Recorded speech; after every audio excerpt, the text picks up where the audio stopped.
उत्तराखंड में नौकरशाही किस कदर हावी है, इसका अंदाजा जिला योजना की बैठकों से आसानी से लगाया जा सकता है, जहां ज्यादातर मौकों पर पत्रकारों को बैठक से बाहर कर दिया जाता है।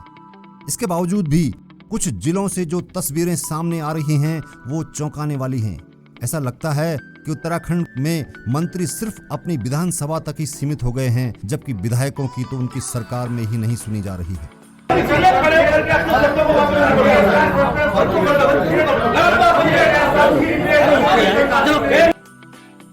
कैबिनेट मंत्री सुबोध उनियाल के सामने धामी सरकार की कार्यप्रणाली की पोल खोल दी गई कि अधिकारी किस तरीके से मनमानी कर रहे हैं, अधिकारी किस तरीके से हावी हैं।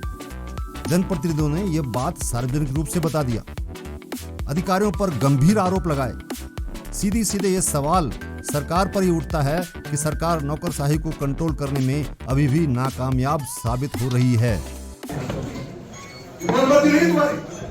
हमको जनता ने बनाया इन कामों के लिए, ये तुम्हारी बकौती नहीं है, जनता की बकौती है। हम लोग किसी कारण से बिना हम लोगों की मर्जी के एक समझ करोगे तो सड़क पर खड़ा करने का बता रहे हैं। तुम नहीं समझ गए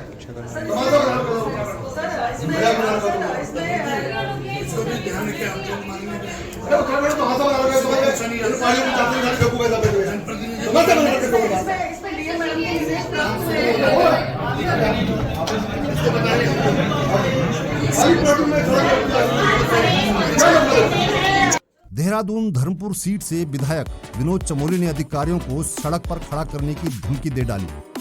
दावा ये किया कि जनता ने उन्हें चुना है और अधिकारियों को उनकी बात सुननी ही पड़ेगी। अब सवाल ये कि बम्पर बहुमत वाली सरकार में जब सत्तासीन पार्टी के विधायक की बात ही नहीं सुनी जा रही है, उनकी ही आवाज को अधिकारी अनसुना कर रहे हैं, तो दूसरे लोगों का क्या हाल होगा। उत्तराखंड में सब लोग जानते नहीं कि अधिकारियों का रवैया क्या है। जब से राज्य बना है ये उत्तराखंड अधिकारियों को लेकर हमेशा परेशान रहा है और अधिकारियों का रवैया हम लोगों के लिए हमेशा एक चिंता का विषय रहा है। आज जिला योजना की बैठक चल रही है, बहुत सारे अनियमितताएं हैं और कहीं ना कहीं जनता के कामों की उपेक्षा ये हम लोगों को रोज़मर्रा के काम में झेलनी पड़ती है और लोग हमसे शिकायतें करते हैं। तो आज बैठक थी, बैठक में विषयों पर चर्चा हो रही है। तो निश्चित तौर पर जिन अधिकारियों के काम में खोट है, जो ठीक प्रकार से काम नहीं कर पा रहे हैं, तो उनको बताना तो पड़ेगा कि आप ठीक नहीं हैं, आपको ठीक चलना चाहिए। बेलगाम नौकरशाही उत्तराखंड में हमेशा से ही समस्या रही है। 2017 में जब बीजेपी की सरकार बनी, तब से 3 मुख्यमंत्री बदल गए हैं। हर मुख्यमंत्री ने कहा कि अफसरशाही को हम कंट्रोल करेंगे, लेकिन शिकायत आज भी वही की वही है और इस शिकायत का समाधान कोई भी मुख्यमंत्री नहीं निकाल पाया। विधायक अब अपनी हनक दिखाने की कोशिश भले ही कर रहे हों, दावे कर रहे हों, पर उनकी आप बीती उनके चेहरे से साफ झलक रही है। अधिकारियों के रवैये से हम संतुष्ट नहीं। काम तो हम डंडे के दम पे ले ही लेते हैं, काम तो हम करा ही रहे हैं, लेकिन हमको ज्यादा मेहनत करनी पड़ रही है। तो जो मंत्री लोग कह रहे हैं सब अधिकारियों के आप कह रहे हैं लगातार, क्या आप लोग नहीं जानते क्या राज्य बनने के बाद से नौकरशाही का क्या रवैया आ रहा है? इन पर लगाम लगनी चाहिए। नौकरशाही पर लगाम लगाने की बात कई सालों से चली आ रही है, लेकिन इस पर अमल अब तक नहीं हो पाया। उत्तराखंड में अधिकारी सरकार के मंत्रियों को भी नचा देते हैं, ये मंत्री सतपाल महाराज कई बार कह चुके हैं।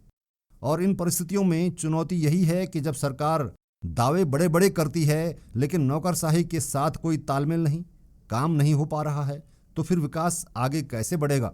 देखिए, अधिकारियों को, जनप्रतिनिधियों को साल भर में एक बार मिलने का मौका मिलता है और अधिकारियों से बार बार उनके सीधे इंटरेक्शन नहीं होता, तो कहीं ना कहीं साल भर की भड़ास तो निकलती है ना। तो वो थोड़ा बहुत उन्होंने अपनी नाराजगी दिखाई है, तो इसीलिए अधिकारियों को निर्देश किया गया है कि वो सभी जनप्रतिनिधियों के साथ वार्ता करने के बाद ही योजनाओं को अंतिम रूप दें। देहरादून में जिला योजना की बैठक के दौरान हंगामा हुआ, विवाद हुआ, सवाल उठे, जनप्रतिनिधियों और अफसरों आमने सामने आए, मंत्री भी गुस्से में आए। लेकिन सवाल इस बात को लेकर है कि ये सब कब तक चलता रहेगा, कब तक सिस्टम सही तरीके से काम करेगा। आखिर क्यों सरकार और अधिकारियों में तालमेल नहीं बन पा रहा है? आखिर कब तक यूं ही सिर्फ झगड़े होंगे, बैठकों में निर्देश ही दिए जाएंगे और वो निर्देश फिर से हवाई हो जाएंगे। यही सिस्टम लगातार चल रहा है और धामी सरकार भी इसमें सुधार नहीं कर पा रही है। यही उनके विधायक और मंत्री भी कबूल रहे हैं।